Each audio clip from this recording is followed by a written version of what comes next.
so I feel like we're at the final of the World Cup. Going for it.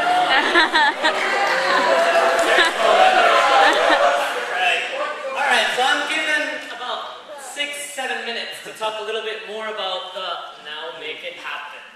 Who can tell me what the Now Make It Happen campaign is?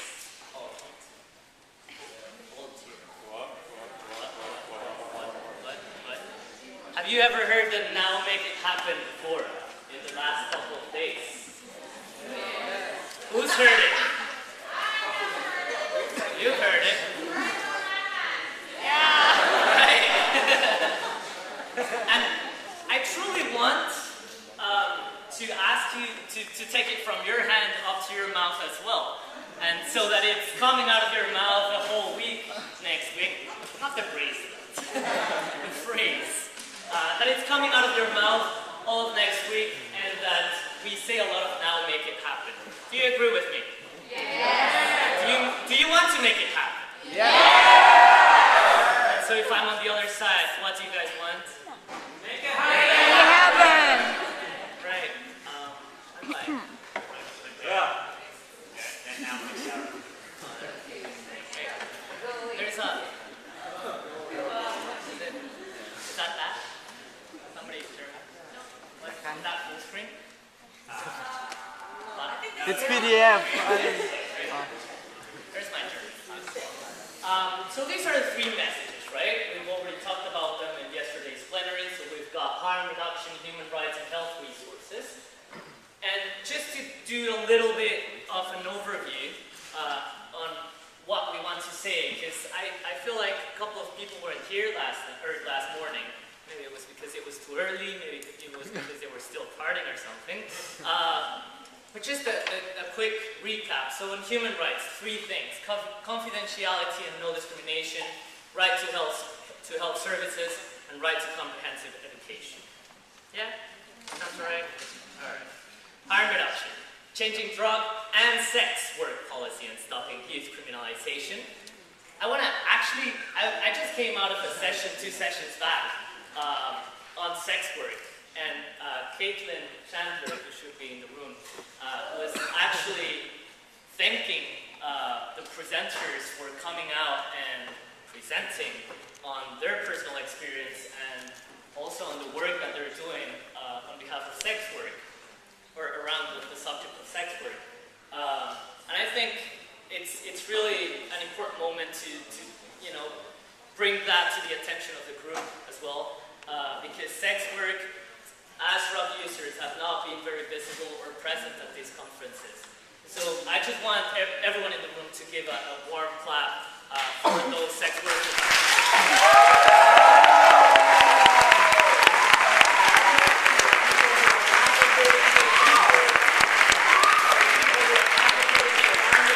Whether in sex work or whether in drug policy or around drug use as well. So that's the main thing in harm reduction: changing drug and sex work policy and stopping youth criminalization. We also want comprehensive education about drug use, and we want to increase data collection and policy assessment. It's great to hear, or to see that the UNH is here present in a way. They presented 2 days ago a fabulous outlook where they're saying that young people are leading the revolution in HIV. And that's great news, isn't it? But now we want to make it happen, right? I'm saying that it's great that they're here because if they continue to provide us with these type of data, if they continue to provide us with data around drug use in young people, about sex work and young people, about women and young people, about MSM and young people, about the queer community and young people, then we're on our way to be the leaders of the youth revolution and the HIV changing in this world. So that's the 3rd thing: increase data collection and policy assessment. And the 4th thing is promote harm reduction services for young people. Last but not least, health resources. And in health resources, we've got 4 main points: sexual education laws, and in many countries there are sexual education laws. So we're also advocating for promotion of their use, so that these laws are actually applicable and are used in these countries. Availability of condoms. Throughout the e-consultation, it came out, it was very interesting because this is not regularly a topic that's in the international agenda, because people tend to think it's actually kind of easy to get condoms. However, down in the countryside, in rural areas, in certain religious communities, it is very hard to get the typical male condom, but it's also really hard to get, even in very cosmopolitan cities, the female condom, right?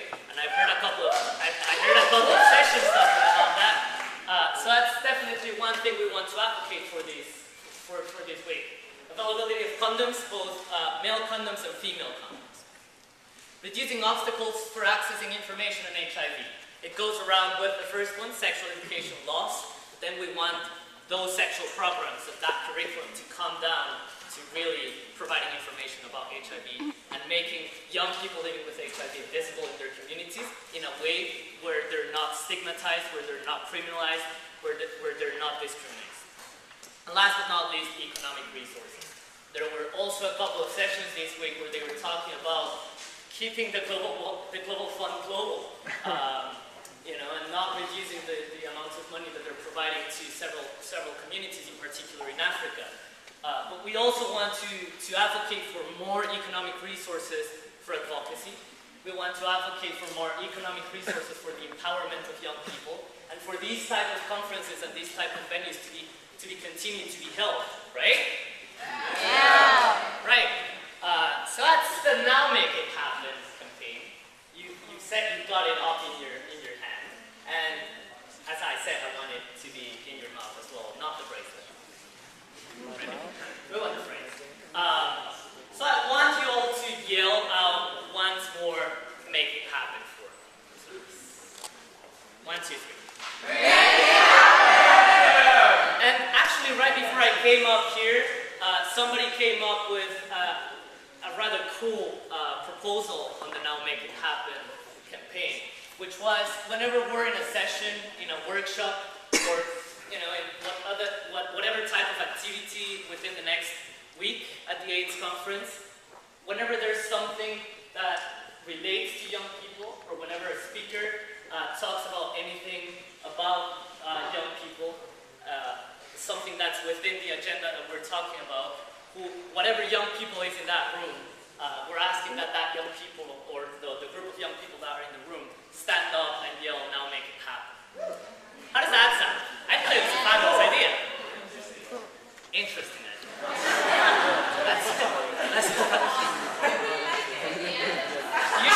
You should say it, "Now make it happen," right? All right. Well, I don't want to consume too much of your energy since you're all dancing a lot tonight. But I just want you to stand up and yell one more time. Just to make me happy.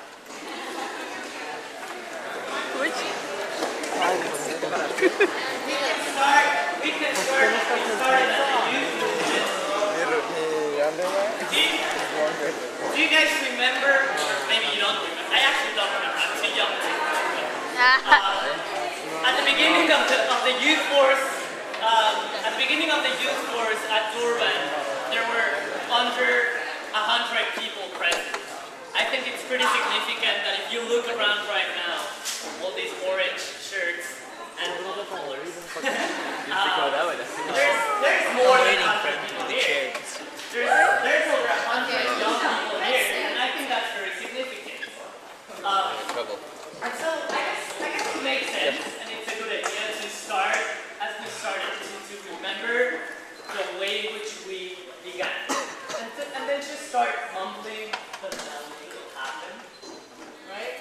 So if people can start mumbling Now Make It Happen, and then over the course of time, it starts blowing up, just like we are right now.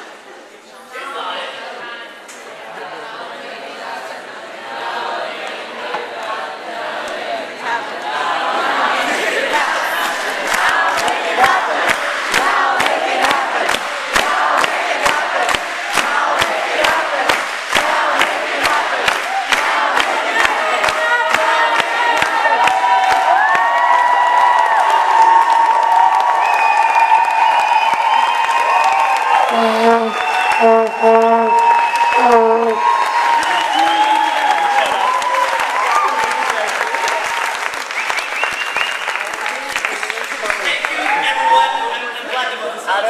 I really feel like we're at the end of the world. We're really to be at the beginning of the match. And we've got a lot of matches to win next week. So make it happen. Thank you very much.